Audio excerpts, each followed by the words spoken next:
This is Knuffle Bunny Too, A Case of Mistaken Identity by Mo Willems.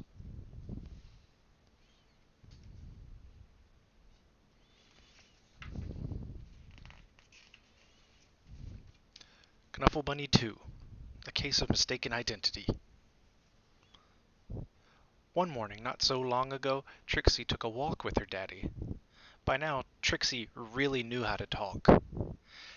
Guess what I'm going to do? I'm going to show Amy, and then I'll show Meg, and then I'll show Margot, and then I'll show Jane, and then I'll show Leela, and then I'll show Rebecca, and then I'll show Noah, and then I'll show Robbie, and then I'll show Toshi, and then I'll show Casey, and then I'll show Connie, and then I'll show Parker, and then I'll show Brian, and then... and talk, and talk. Trixie was excited because she was taking her one-of-a-kind Knuffle Bunny somewhere very special.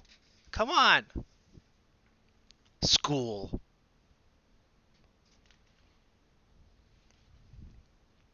Trixie couldn't wait to show Knuffle Bunny to Mrs. Greengrove and all her friends in pre-K. But just as her daddy kissed her goodbye, she saw Sonia.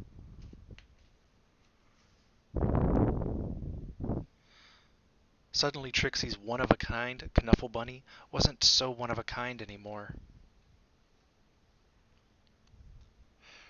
The morning did not go well. Knuffle, Knuffle, Knuffle, Knuffle.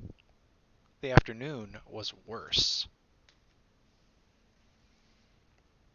When the school bell rang, Miss Greengrove returned the Knuffle Bunnies, and the day got better. Then before she knew it, it was time to go home. Trixie ate her dinner, devoured her dessert, brushed her teeth,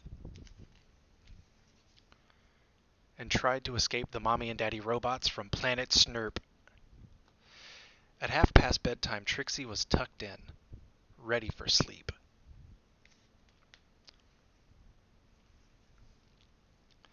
But a few hours later, Trixie realized something.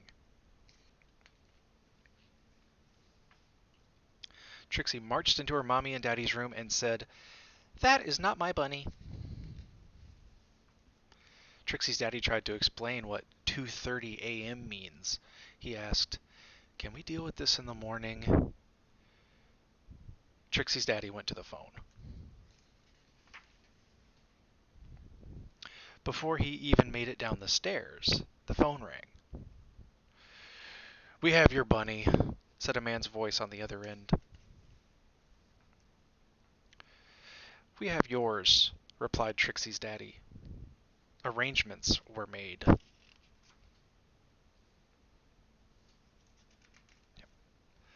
Trixie and her daddy rushed across the neighborhood.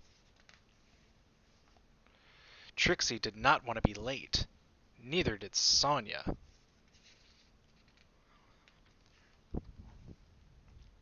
There was an exchange, and the Knuffle Bunnies were back where they belonged.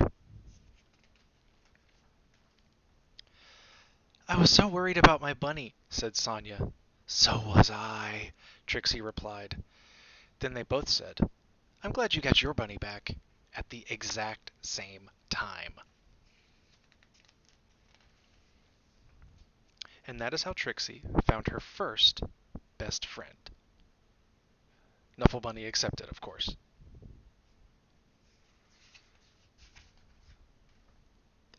Epilogue. The next morning, both Trixie and Sonia rushed to school. The new best friends had a lot of catching up to do. "Do you want to play with my Knuffle Bunny?" "Sure. Do you want to play with mine?" The end.